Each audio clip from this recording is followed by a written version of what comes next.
प्रेमी सज्जनों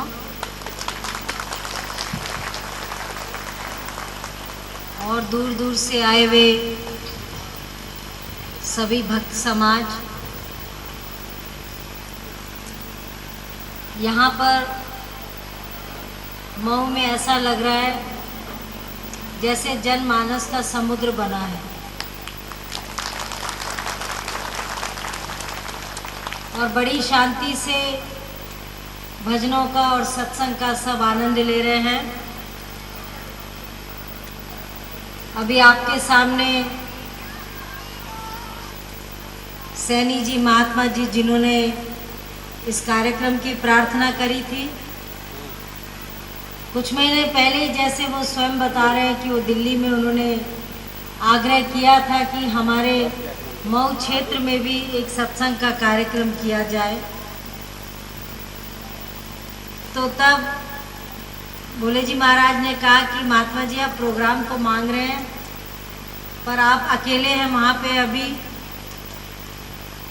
आपके लिए हम दिल्ली से कुछ महात्मा जी भेज सकते हैं, पर जनमानस के बीच में रहते हुए आपको ही थोड़ा प्रयास और कर्म करना पड़ेगा। तो महात्मा जी ने बड़े हृदय में हाथ रख करके कहा कि माता जी, महाराज जी, वो आप सब मुझ पे छोड़ दीजिए।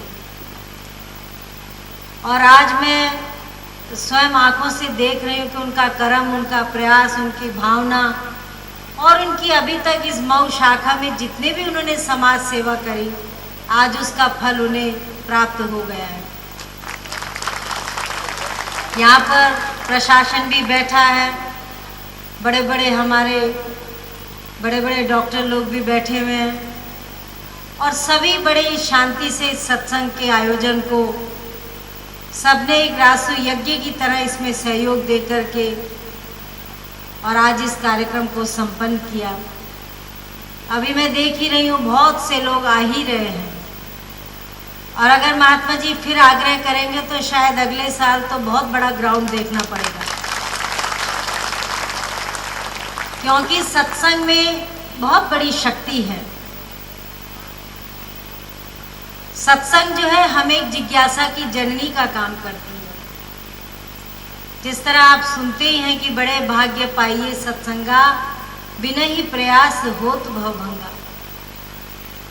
और ये नगरी तो इतनी सुंदर नदियों के बीच में बसी है। यहाँ भगवान राम और परशुराम का मिलन हुआ था और बहुत सी धार्मिक कथाएं इस मऊ क्षेत्र से जुड़ी हुई हैं।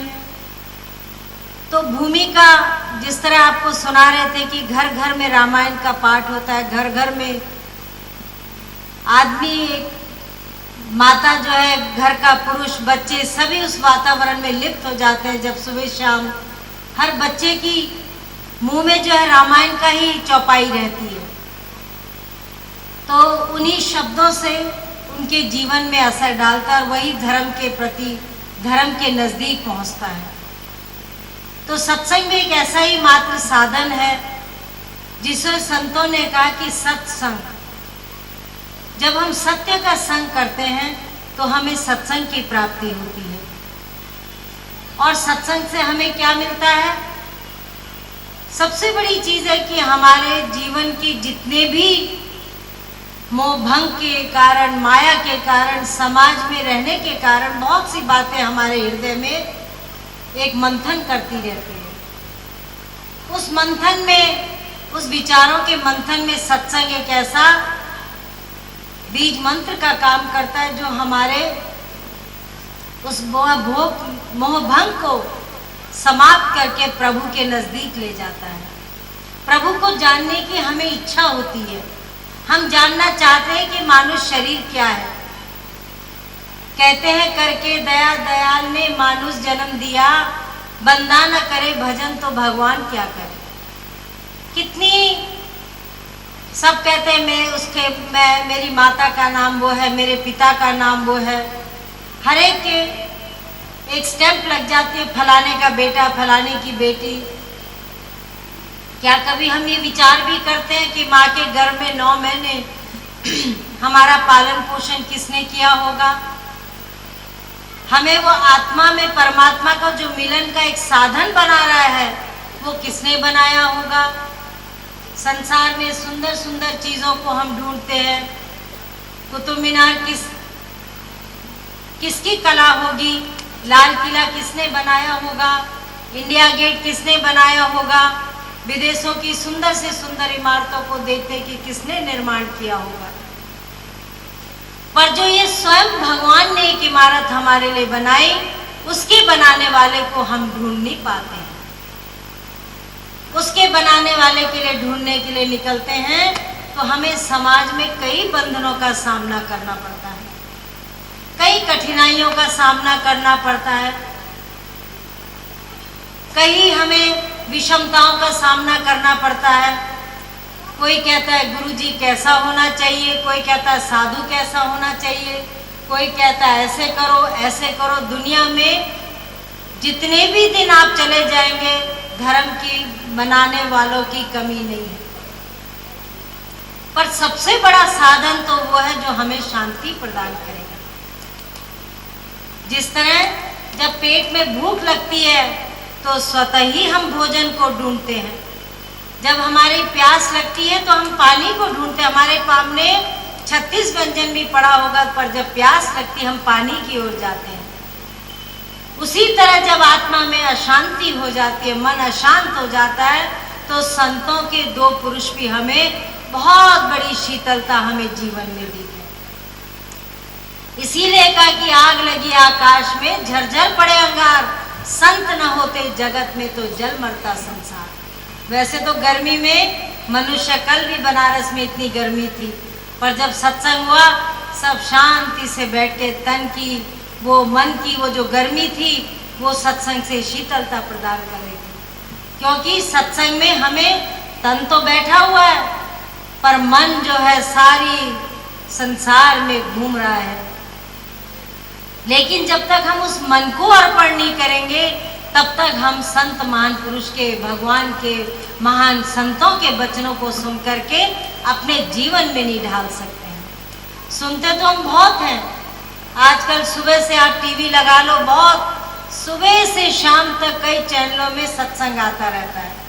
शाम तक व्यक्ति कंफ्यूज हो जाता है कि कौन सच है कौन झूठ है, क्या करे क्या न करे, किसको माने किसको न माने। लेकिन सबसे बड़ी आवाज होती है अपनी आत्मा की आवाज। जहाँ अपनी आत्मा को प्रसन्नता मिल जाती है, जहाँ अपने मन को शांति मिल जाती है, वही शब्द हमारे जीवन को बदल देते हैं। और जब भक्त जहाँ से शांति प्रदान करता है, उसी को अपना इष्ट समझ लेता, उसी में उसको राम कृष्ण शंकर सारी देवी शक्तियाँ उसको दिखने लगती हैं। जिस तरह हमारे अभी डॉक्टर साहब बैठे हैं, जब इलाज करने के लिए कोई व्यक्ति उनके पास आता है, कैसी भी दयनीय अवस्था में आता है, वो ये नहीं पूछते कि पहले पेशेंट का धर्म पूछो, पहले पेशेंट की जात पूछो। वो सिर्फ रोग को देख करके पेशेंट को दवाई दे देते हैं। वो ठीक हो जाता है तो वो डॉक्टर साहब को प्रणाम करने लगता है कि डॉक्टर साहब आप मेरे लिए खुदा निकले, डॉक्टर से भी ज़्यादा आप मेरे भगवान निकले, क्योंकि आपने मेरे जीवन को बचा दिया। इसी तरह जब एक रोगी होता है वो डॉक्टर के पास जाता है, जब दो होता है डॉक्टर के पास जाता है। जब कोई महामारी फैलती है, आपने पढ़ा होगा इतिहास में, और पहले भी समय समय पे कभी प्लेग फैला, कभी आजकल दिल्ली में डेंगू का प्रभाव है। बहुत सी ऐसी महामारी होती है कि गांव के गांव उस रोग से ग्रसित हो जाते हैं। गांव से दिखाने वाला भी जो डॉक्टर के पास लाता है वो भी रोग से ग्रसित हो जाता है। तो ऐसे समय में डॉक्टर को गांव ले जाते हैं। कई बार देखा होगा आपने, जब भारी बड़ी समस्या आ जाती है, सारा गांव में महामारी फैल जाती है, तब डॉक्टरों की वैनें जा करके और महामारी से बचाने के लिए लोगों को दवा देते हैं। तो एक अशांति की आज जो ये भ्रम फैला हुआ है संसार में कि मानुष चोले में हम आए हैं, मात्र हमें भोग विलास ही हमारा साधन नहीं है। भोग विलास के लिए हमें ये जीवन नहीं मिला है, हमें भगवान के नाम को जानने के लिए, अपने आप को पहचानने के लिए ये जीवन मिला। जो मानुष चोला पंच भौतिक शरीर जो दिया परमेश्वर ने, इसीलिए दिया कि संसार में जाओ।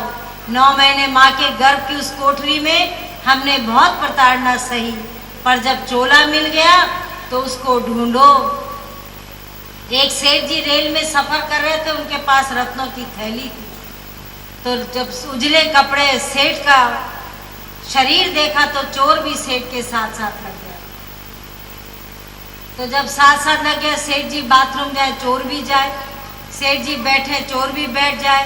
अब सेठ जी समझ गए कि ये मेरे पीछे मेरे सामान के लिए लगा है। सेठ जी ने वो जो थैली थी, जब बाहर जाने लगे वो सो रखा था, उसी के तकिए के नीचे अपनी थैली छुपा दी। बाथरूम भी चले गए, खाना भी खा के वापस रेल में आए, आराम से सो रहे। जब रेल का स्टॉप आता है, सेठ जी उतरने लगते हैं तो वो उनके चरण पकड़ लेता है। कहता है महाराज, मैंने बहुत से चोर देखे, मैं वास्तव में चोर हूँ और आपके पीछे मैं चोरी करने के लिए लगा था।